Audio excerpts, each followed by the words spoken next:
एक बार भगवान दुविधा में पड़ गए कि कोई भी मनुष्य जब मुसीबत में पड़ता है तब मेरे पास भागा भागा आता है और मुझे सिर्फ अपनी परेशानियां बताने लगता है।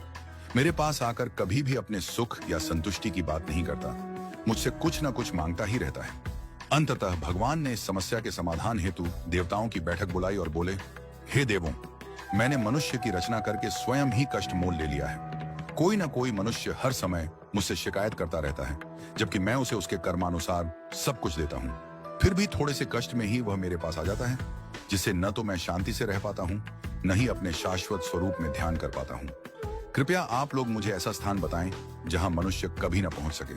प्रभु के विचारों का आदर करते हुए देवताओं ने अपने अपने सुझाव देने आरंभ किए। गणेश जी बोले, आप हिमालय की चोटी पर चले जाइए।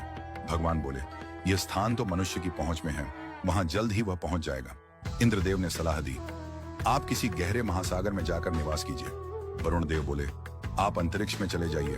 भगवान ने कहा, मनुष्य वहां भी पहुंच ही जाएगा। भगवान निराश हो गए और मन ही मन सोचने लगे, क्या मेरे लिए कोई ऐसा गुप्त स्थान नहीं है जहां मैं शांतिपूर्वक रह सकूं? तभी सूर्यदेव ने मुस्कुराते हुए सुझाव दिया, प्रभु, आप ऐसा करें कि मनुष्य के हृदय में जाकर बैठ जाएं।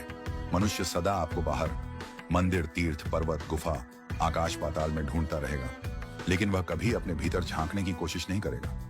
करोड़ों में कोई एक बिरला व्यक्ति ही ऐसा होगा जो आत्मचिंतन करेगा और अपने हृदय में झांक कर आपको खोजेगा। और जो ऐसा करेगा वह आपसे शिकायत करने योग्य ही नहीं बचेगा, क्योंकि उसकी समस्त इच्छाएं शांत हो चुकी होंगी। भगवान को सूर्यदेव की बात अत्यंत प्रिय लगी। उन्होंने उसी क्षण निर्णय लिया और तब से वे मनुष्य के हृदय में निवास करने लगे।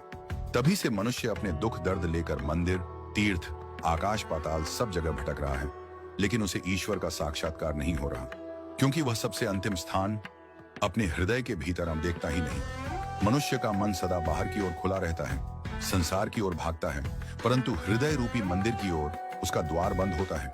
इसलिए जब तक मन रूपी द्वार को संसार से हटाकर हृदय की ओर नहीं मोड़ा जाएगा, तब तक ईश्वर के दर्शन संभव नहीं।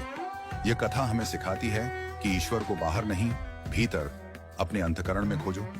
हृदय में परमात्मा सदा विराजमान है, बस जरूरत है उन्हें पहचानने की, अनुभव करने की और भीतर उतरने की।